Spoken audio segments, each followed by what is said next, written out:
1000 MCQ SSC পরীক্ষার্থীদের জন্য higher math. এই পার্টে আমরা 20 থেকে 25টা MCQ সলভ করব ইনশাআল্লাহ। সুবহানাকা লা ইলমা লানা ইল্লা মা 'আল্লামতানা ইন্নাকা আনতাল আলিমুল হাকিম। তাহলে আমরা শুরু করতে পারি। f(x) একটা ফাংশন দেওয়া আছে √2x - 3 ফাংশনটির ডোমেন নিচের কোনটি? তাহলে এটার জন্য আমরা যেটা করব, প্রথমে আমরা লিখে ফেলব ফাংশনটা f(x) = 2x - 3। যদি এরকম থাকে তাহলে f(x)টা একটা রিয়েল নাম্বার হবে, যদিও কেবল যদি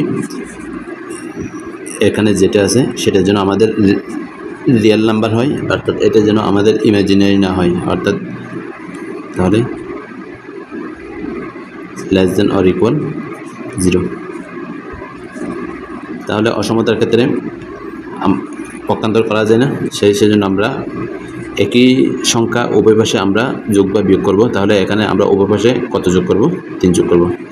তাহলে 0 এর সাথে 3 যোগ করলাম। এরপর এখানে পাই আমরা 2x 3। অসমতার ক্ষেত্রে একই সংখ্যা আরও গুণন করা যায় না, সেজন্য আমরা উভয় পাশে একই সংখ্যা দ্বারা ভাগ করব। তাহলে আমরা কি পাই? x > 3/2। 2 নাম্বার, এটা আমরা একটু সমাধান করি। আমাদের দেওয়া আছে এখানে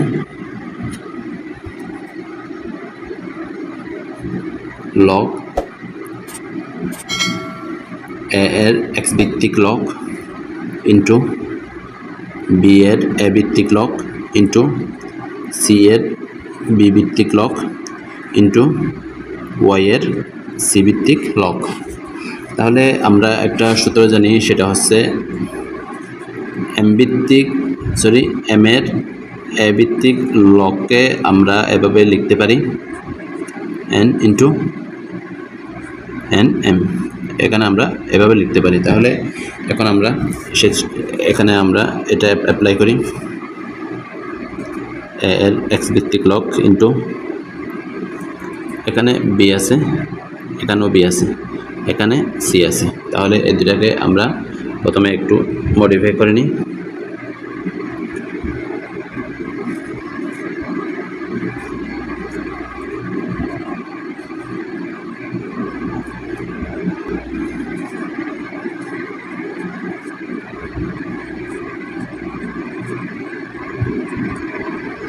y এর c ভিত্তিক লগ।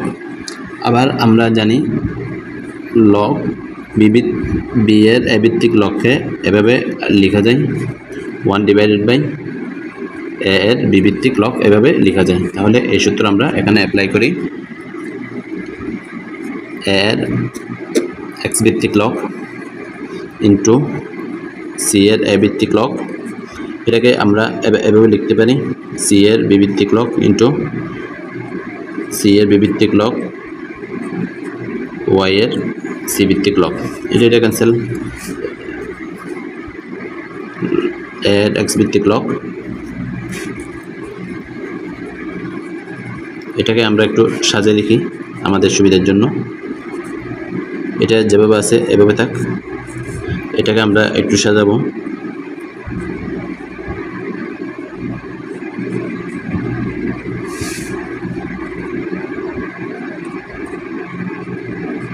এভাবে দিলাম। এখানে আমি b নিই না কেন? এখানে চাইলে তো আমি b নিতে পারতাম, কারণ এখানে কি আছে? a আছে। তাহলে আমার যেন এটা আর এটা কি হয়? সমান হয়।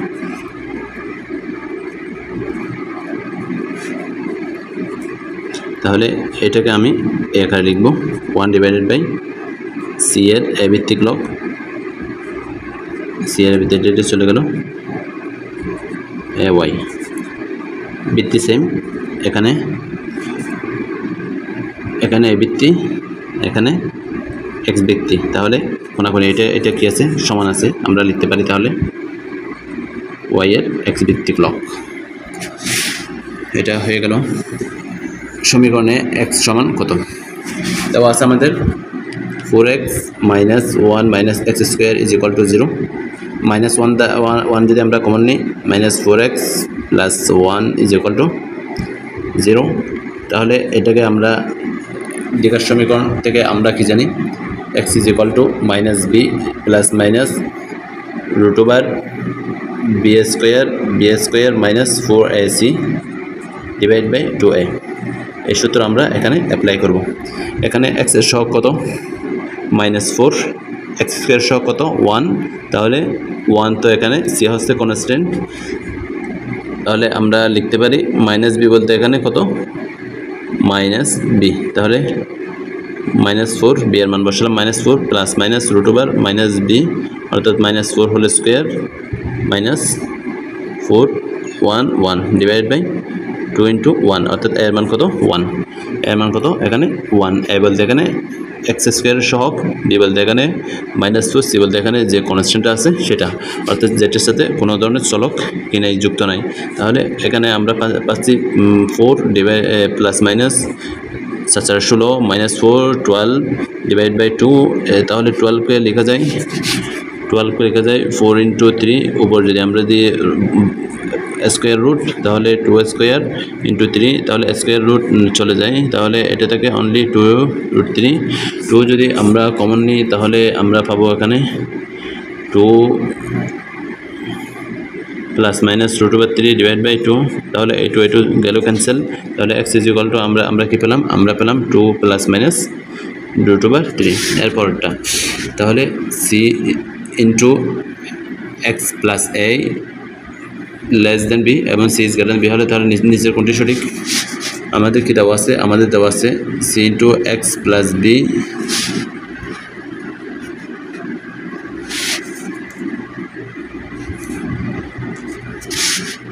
c into x plus a, c into x plus a, এবং তাহলে সিটা আমাদের কি? ধনাত্মক, 0 থেকে বড় মানে এটা আমাদের ধনাত্মক, তাহলে cx plus ac is less than b। এখানে আমরা যেটা পাই, এখানে একই সংখ্যা পক্ষান্তর করা যায় না অসমতার ক্ষেত্রে, তাহলে একই সংখ্যা আমরা উভয় পাশে যোগ বা বিয়োগ করব, এখানে বিয়োগ করব b মাইনাস ac, তারপর ac চলে গেল cx b মাইনাস ac, তাহলে c দ্বারা ভাগ করলাম b divide by c minus ac divide by c, তাহলে আমরা কি পেলাম? b divide by c minus a, তাহলে x সমান আমরা কি পেলাম? x সমান আমরা পেলাম b divide by c minus a। ধারাটির নবম পদের মান কত? আমাদের দেওয়া আছে প্রথম পদ a ইজ ইকুয়াল টু 1 সাধারণ পদ, যে কোনো পদ ডিভাইড বাই তার পূর্ববর্তী পদ, যে কোনো পদ আমি 1 ডিভাইড বাই 3 নিলাম 3 নম্বর পদটা, তাহলে তার পূর্ববর্তী পদ কত? দ্বিতীয় পদ। এটাকে আমি এভাবে লিখলাম হোল স্কোয়ার, তাহলে এখানে একটা এখানে দুইটা, তাহলে আমাদের কি থাকে? এটা থাকে।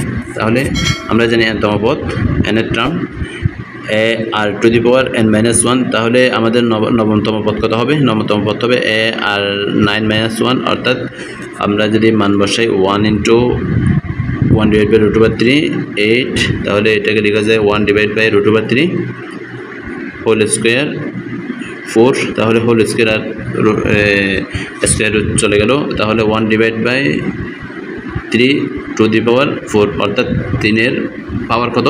4, তাহলে 3 এর পাওয়ার যদি 4 হয় তার মান হয় 181, অর্থাৎ 4টা 3কে আমরা যদি গুণ করি তাহলে আমরা কত পাবো? 81। এরপর এটা একটা খুব মজার একটা সমস্যা, তাহলে এই সমস্যা থেকে আমরা ডোমেন নির্ণয় করি। y is equal two log x, অর্থাৎ 7 প্লাস x দিছে, আরটা দিছে 7 মাইনাস x। এখানে যখন ওই লগ দিবে তখন আমরা একটা 1 নিব, আরটা log 0তে আনবো, এটা হচ্ছে কথা। এটা হচ্ছে 0 আর এটা হচ্ছে ইনফিনিটি। তাহলে আমরা কীভাবে আনতে পারি দেখি। আমরা যদি x সমান আমরা যদি কত বসাই? -7 x সমান আমরা অন্য কোনো কিছু একটা লিখে আসবে।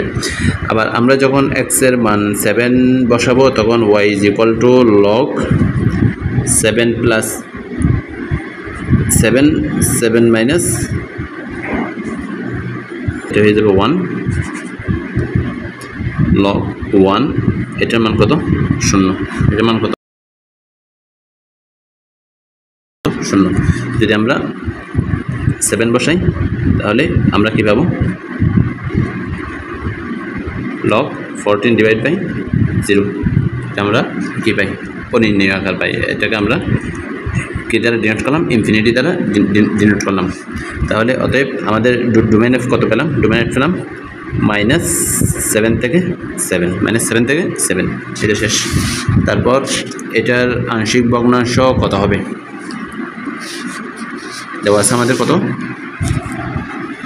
দেওয়া আছে আমাদের 5x - 7 divided by x - 1 x - 2 x - 1 x - 2 এভাবে যদি দেয় তাহলে আমরা যেটা করব সেটা হচ্ছে এরকম দুইটা দাগ দিব তিনটা দাগ দিব এটাকে অবেদ আকার লেখার জন্য অবেদ মানে যার কোনো ভেদাভেদ নাই অর্থাৎ সমান সমান চিহ্নের ডান পাশে এবং বাম পাশে কি হবে একই হবে তার মানে আমরা এখানে x - 1 লিখলাম এই জায়গায় এখানে দূরে করে x - 2 লিখলাম অর্থাৎ x - 1 জায়গায় খালি রাখলাম এখানে -1 খালি জায়গা রাখলাম x এর মান x - 2 এখানে 5 এর পরে x এর জায়গাটা খালি রাখলাম 5 এর পরে কোনটা খালি রাখলাম x এর জায়গাটা আমি খালি রাখলাম তাহলে 5 এর পরে খালি রাখলাম তারপর -7 এখন আমি যদি x - 1 সমান যদি 0 ধরি তাহলে x = কত 1 তাহলে এখানে 1টা এখানে বসাই দিলাম x - 2 সমান আমি যদি 0 ধরি তাহলে x এর মান কত 2 তাহলে 5 × 2 -7 এখানে 2টা বসাই দিলাম তাহলে এখানে পাই আমরা কত -2 এখানে -1 তাহলে উপরে থাকে আমাদের কত 2 ডিভাইড বাই x - 1 প্লাস এখানে 5 × 10 -3 এখানে তাহলে 10 থেকে 7 যদি চলে যায় -7 আমাদের থাকে কত 3 ডিভাইডেড বাই x - 2 তাহলে এটা যারা চ্যানেলটিতে নতুন আছেন এখনও চ্যানেলটি সাবস্ক্রাইব করেননি চ্যানেলটি সাবস্ক্রাইব করে রাখেন তাহলে আপনাদের জন্য 1000 MCQ চলে আসতেছে ইনশাআল্লাহ 2x² - 1 divide by x² to the power 8 এর বিস্তৃতিতে x বর্জিত পদ অর্থাৎ x এর পাওয়ার কত হবে 0 হবে বর্জিত পদ কোনটি তাহলে আমাদের দেওয়া আছে 2x² - 1 divide by x² to the power 8 এটা আমাদের n এটাকে ধরলাম আমরা x আর এটাকে ধরলাম আমরা y আমরা জানি n তম পদ বা r+1 তম পদ হচ্ছে NCR x to the power n minus r y to the power r তাহলে এখানে আমরা যদি মান বসাই t r+1 n এর মান 8 c r এর মান অজানা x to the power 8 x বলতে এখানে 2x² তাহলে 8 minus আর y বলতে -1 divide by x² to the power r আমরা এখান থেকে -1 টু দি পাওয়ার r টাকে আমরা সামনে নিয়ে আসলাম 8cr এখানে পাচ্ছি আমরা 2 two the power 8 minus r আর পাচ্ছি 16 -2r তারপর এখানে 2r হয়ে যাবে এটা যদি আমরা 1 ডিভাইড বাই x² কে লেখা যায় x ইনভার্স 2 তাহলে উপরে r তাহলে এটা হয়ে যায় x inverse 2r 8 - 2r R a - 2r তাহলে হয়ে যাবে -2r then -1 to the power r 8cr 2 to the power 8 minus r x to the power 16 - 4r তাহলে যেহেতু আমাদের এটা সব কত সরি x বর্জিত পদ তাহলে আমরা লিখতে পারি 16 - 4r = 0 তাহলে r এর মান 4 4 সুতরাং t r+1 অর্থাৎ 4 + 1 অর্থাৎ t 5 = 8c4 2 to the power 8 - 4 তাহলে আমরা কতবার এক্সপ্রেশন করব নিচে যতটা থাকবে উপরটা ঠিক ততবার আমরা এক্সপ্রেশন করব 8 7 6 5 4 3 2 1 দুইবার 2 2 চলে গেল 3 2 6 5 2 70 2 to the power 4 70 into 2 to the power 4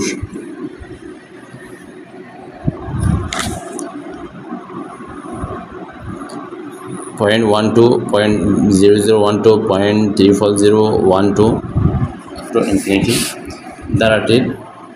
দ্বারাটির সমষ্টি কত অর্থাৎ s ইনফিনিটি অর্থাৎ অসীম সমষ্টি কত 0.12 এটাকে ধরে আমরা 11 তাহলে সাধারণ অনুপাত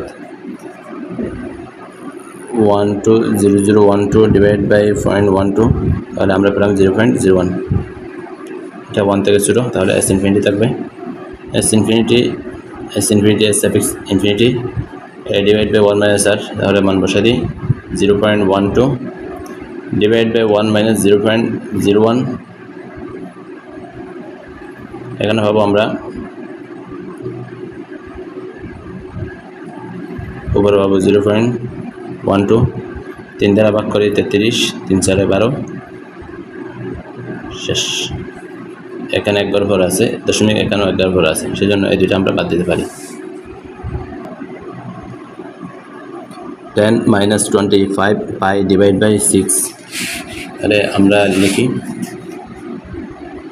10 - 25 পাই ডিভাইড বাই 6। আমরা জানি tan minus theta is equal to tan theta minus tan theta। তাহলে এখানে আমরা লিখতে পারি এটা হয়ে যাবে আমাদের মাইনাস 10 25 পাই ডিভাইড বাই 6। এটাকে একটু ভেঙে লিখি 10 318 424 পাই ডিভাইড বাই 6, তাহলে কত 424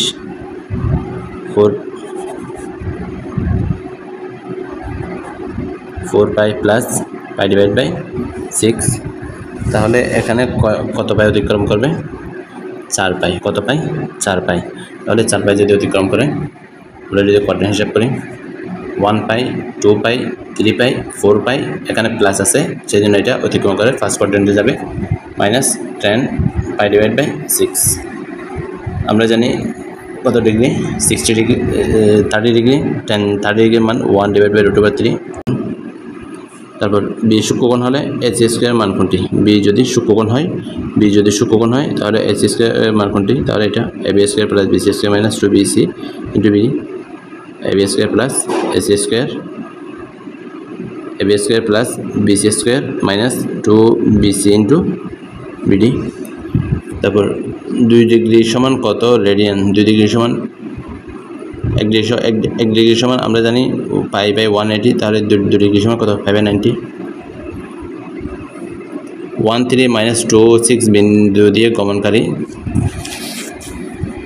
এটা দেখাই 2 ডিগ্রি, আমরা জানি 1 ডিগ্রি সমান পাই বাই 180 রেডিয়ান, তাহলে 2 ডিগ্রি সমান 2 ইন্টু পাই বাই 180 রেডিয়ান, তাহলে কত 90।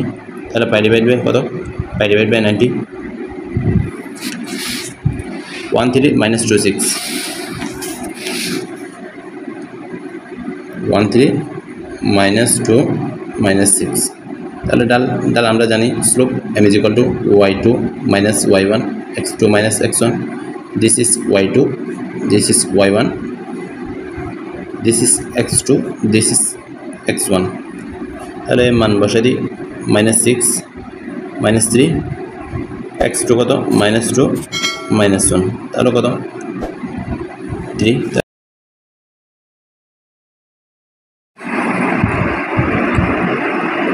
13 - 26 বিন্দুগামী সরলরেখার সমীকরণ হবে এটা। আমরা একটু যাচাই করি।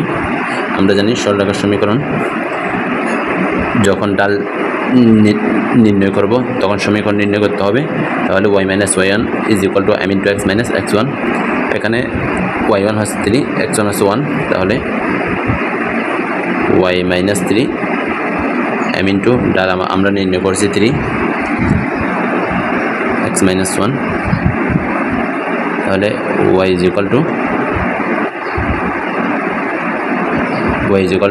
+3 প্লাস m বলতে কত 3 x - 1, y = 3 প্লাস 3x - 3, সুতরাং y = আমরা পাই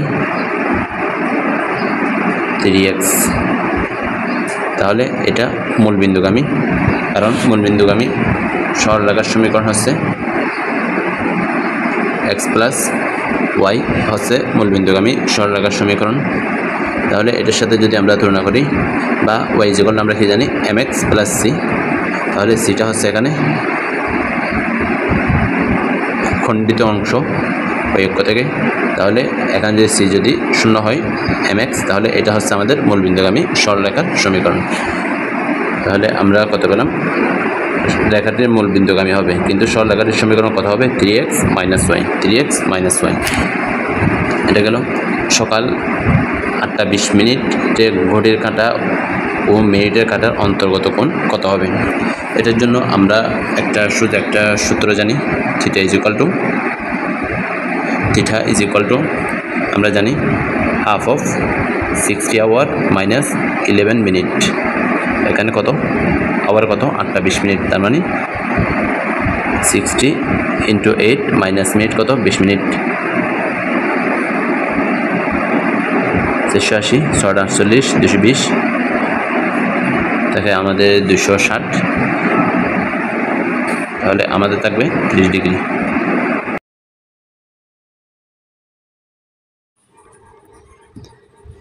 sign A is equal to -2 divide by √5 এবং সাইন এ কস এ বিপরীত চিহ্ন বিশিষ্ট। সাইন এ এখানে নেগেটিভ, কস এ পজিটিভ, অর্থাৎ যেহেতু বিপরীত চিহ্ন বিশিষ্ট বস্তু, তাহলে এখানে আমাদেরকে কোয়াড্রেন্ট হিসাব করতে হবে। তাহলে আমরা যদি লক্ষ্য করি, সাইনে আমাদের কি বলছে, সাইনে আমাদের বলছে নেগেটিভ দেওয়া আছে, তাহলে কসে হবে আমাদের পজিটিভ। তাহলে সাইন নেগেটিভ হচ্ছে কোন কোন কোয়াড্রেন্টে, থার্ড কোয়াড্রেন্টে এবং ফোর্থ কোয়াড্রেন্টে, থার্ড কোয়াড্রেন্ট এবং ফোর্থ কোয়াড্রেন্ট। আবার দেওয়া আছে কস হচ্ছে আমাদের কোথায় পজিটিভ, একটা ফার্স্ট কোয়াড্রেন্ট আবার ফোর্থ কোয়াড্রেন্টে পজিটিভ। তাহলে এখানে যেহেতু সাইন নেগেটিভ, তাহলে আমরা বলতে পারি, আবার কস যেহেতু ধনাত্মক, কস যেহেতু পজিটিভ, আমরা বলতে পারি কস হচ্ছে এখানে ফোর্থ কোয়াড্রেন্টে অবস্থিত, অর্থাৎ এই কোণটি আমাদের কোন কোয়াড্রেন্টে অবস্থিত, চতুর্থ চতুর্ভাগে অবস্থিত, চতুর্থ চতুর্ভাগে অবস্থিত। তাহলে এই কোণটি কোন চতুর্ভাগে অবস্থিত, চতুর্থ চতুর্ভাগে অবস্থিত। এখন আমরা tan a এর মান নির্ণয় করব। sin a is equal to -2 √, তাহলে আমরা যেটা করব, একটা সমকোণী ত্রিভুজ অঙ্কন করে নিলাম। এখানে এটা হচ্ছে কোন চতুর্ভাগে, এই কোণটি চতুর্থ চতুর্ভাগে। sin সমান আমরা জানি লম্ব ডিভাইড বাই অতিভুজ, অতিভুজ কত √5, তাহলে ভূমি কত হবে, ভূমি হবে √5 হোল স্কোয়ার মাইনাস 2 স্কোয়ার, তাহলে কত 1, তাহলে ভূমি কত 1। যেহেতু এই কোণটি চতুর্থ চতুর্ভাগে অবস্থিত, তাহলে চতুর্থ চতুর্ভাগে ট্যানের মান কত হবে, ট্যান নেগেটিভ হবে, ট্যান কত হবে, ট্যান হবে নেগেটিভ। তাহলে tan a is equal two minus দিলাম, তাহলে ট্যান সমান আমরা জানি লম্ব বাই ভূমি 2 ডিভাইড বাই 1, তাহলে কত -2, tan এর মান কত -2। 6 সেন্টিমিটার ব্যাস বিশিষ্ট একটি ধাতব নিরেট গোলককে গলিয়ে একটি সমবৃত্তভূমিক সিলিন্ডার প্রস্তুত করা হলো। যেহেতু নিরেট গোলক থেকে, অর্থাৎ গোলককে গলিয়ে সিলিন্ডার প্রস্তুত করা হলো, তাহলে একটা থেকে যেহেতু আরেকটা প্রস্তুত করা হয়েছে, সেজন্য আমরা বলতে পারি গোলকের আয়তন সমান সিলিন্ডার আয়তন, গোলকের আয়তন সমান সিলিন্ডার আয়তন, যার ভূমির ব্যাসার্ধ, অর্থাৎ সিলিন্ডারের ভূমির ব্যাসার্ধ কত 3 সেন্টিমিটার। তাহলে আমরা জানি গোলকের আয়তন সমান, আমরা বলতে পারি গোলকের আয়তন সমান সিলিন্ডারের আয়তন, যেহেতু নিরেট গোলককে গলিয়ে সিলিন্ডার প্রস্তুত করা হয়েছে, সিলিন্ডারের আয়তন। তাহলে গোলকের আয়তন আমরা জানি 4/3 পাইয়ের কিউব সিলিন্ডার আয়তন। তাহলে সিলিন্ডার আয়তনে πr², এইচটা হচ্ছে সিলিন্ডার উচ্চতা, পাই চলে যাবে, আমরা এখান থেকে কী পাবো, এইচ পাবো। এইচ সমান আমরা এখানে লিখতে পারি 4 × 4/3 আর, তাহলে এই আরটা কোথেকে পাবো, আরটা পাবো আমরা গোলকের ব্যাস 6 সেন্টিমিটার, তাহলে গোলকের ব্যাসার্ধ কত হবে 3 সেন্টিমিটার, তাহলে 4/3 × r অর্থাৎ 3, তাহলে আমরা কত পেলাম 6 সেন্টিমিটার। এখন আমাদেরকে নির্ণয় করতে হবে সিলিন্ডারের বক্রতলের ক্ষেত্রফল। সিলিন্ডারের বক্রতলের ক্ষেত্রফল আমরা জানি সিলিন্ডারের বক্রতলের ক্ষেত্রফল সমান 2πr/h, 2πr/h। তাহলে আমরা একটু যদি মান বসাই, 2 × π যেভাবে আছে বসাই দিব, আর এর মান 3, h এর মান 4, তাহলে 3 × 4 = 12, 12 × 2 = 24, 24 পাই। তাহলে প্রথমে দেওয়া ছিল আমাদের কি ব্যাস, তাহলে ব্যাসকে আমরা যদি 2 দ্বারা ভাগ করি, 2r সমান কত 6, তাহলে r সমান কত 6/2, 3 সেন্টিমিটার, এটা আমরা পেলাম।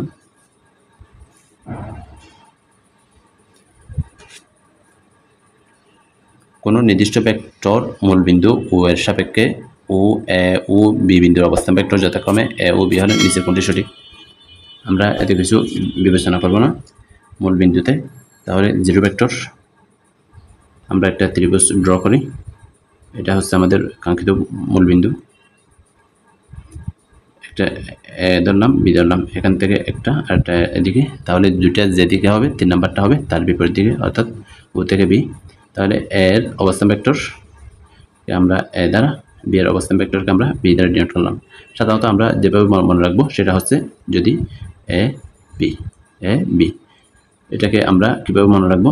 এ বি ভেক্টর সমান B vector minus A vector, এভাবে আমরা লিখবো বা মনে রাখবো। তাহলে বি বিন্দুর অবস্থান ভেক্টর কত? বি। এ বিন্দুর অবস্থান ভেক্টর এ।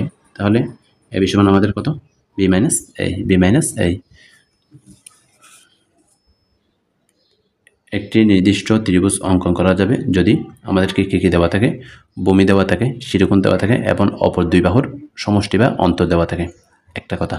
2 নম্বর, যদি আমাদের উচ্চতা ভূমির উপর অঙ্কিত মধ্যমা এবং ভূমি সংলগ্ন একটি কোণ দেওয়া থাকে, তাহলে আমরা ত্রিভুজ অঙ্কন করতে পারবো। তাহলে আমি আরেকবার বলি, ত্রিভুজ কখন অঙ্কন করা যাবে? যদি ভূমি, শিরোকোণ এবং অপর বাহুদের সমষ্টি বা অন্তর দেওয়া থাকে। 2 নম্বর হচ্ছে যদি আমাদের উচ্চতা দেওয়া থাকে, ভূমির উপর অঙ্কিত মধ্যমা অর্থাৎ মধ্যমা দেওয়া থাকে এবং ভূমি সংলগ্ন একটি কোণ দেওয়া থাকে, তাহলে আমরা ত্রিভুজ অঙ্কন করতে পারবো। একটি ছক্কা নিক্ষেপের সমগ্র সম্ভাব্য ফলাফল এত, মৌলিক সংখ্যা পড়ার সম্ভাবনা কত? তাহলে ছক্কাতে ফলাফল কত পাই আমরা? কয়টা ফলাফল পাবো? 6টা। 1 থেকে কত? 6, 3, 4, 5, 6, কয়টি? 6টি। তাহলে এখানে প্রাইম নাম্বার হচ্ছে কোনগুলা? মৌলিক সংখ্যা 2, 3, 5, 2, 3, 5। তাহলে কতটি? 3টি। কতটি? 3টি। তাহলে ছক্কায় মৌলিক সংখ্যা পাওয়ার সম্ভাবনা, তাহলে ছক্কায় মৌলিক সংখ্যা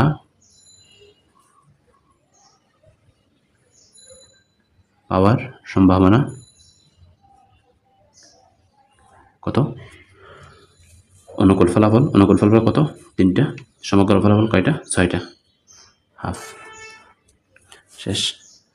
তারপর একটি নিরপেক্ষ মুদ্রা 2 বার নিক্ষেপ করা হলে সবচেয়ে বেশিবার টি পাওয়ার সম্ভাবনা কত? এখানে আমরা টেল কয়বার পাবো? টি বলতে এখানে টেল, মুদ্রাতে হেড এবং টেল দুইটা পিঠ। তাহলে সবচেয়ে বেশিবার অর্থাৎ যতবার নিক্ষেপ করব আমরা ঠিক ততবার টেল পাবো। তার মানে টেল কয়বার পাবো? 2 বার। তাহলে সবচেয়ে বেশিবার টেল কয়বার পাবো? 1 বার। অর্থাৎ আমরা যদি একটা মুদ্রা নিক্ষেপ করি, মুদ্রা একটা হেড আরটা টেল, তাহলে এটা হচ্ছে প্রথম মুদ্রা নিক্ষেপ, দ্বিতীয় মুদ্রা নিক্ষেপ, হেড টেল। এটা হচ্ছে আমাদের হেড, এটা হচ্ছে আমাদের টেল। তাহলে কয়টা ফলাফল পাচ্ছি আমরা?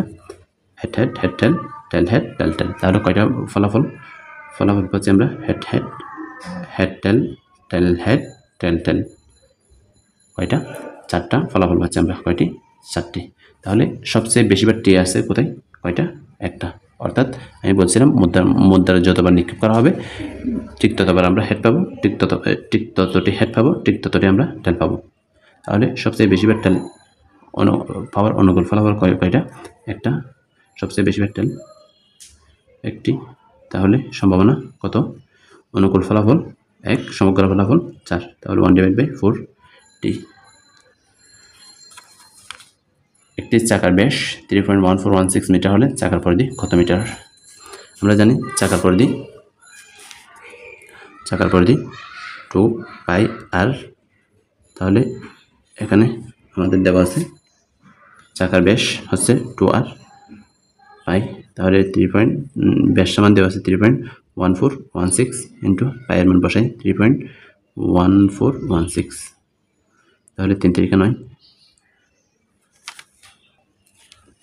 তারপর এখানে আমাদের আসবে 870 সামথিং। তাহলে চ্যানেলটি যারা নতুন আছেন চ্যানেলটি সাবস্ক্রাইব করে রাখবেন। তাহলে এভাবে আসতে থাকবে ইনশাল্লাহ 1000 MCQ না আসা পর্যন্ত এটা আসতে থাকবে ইনশাল্লাহ। আপনাদের যাদের শুভাকাঙ্ক্ষী আছে তাদেরকে আপনারা একটু জানিয়ে দিবেন যেন তারা উপকৃত হতে পারে।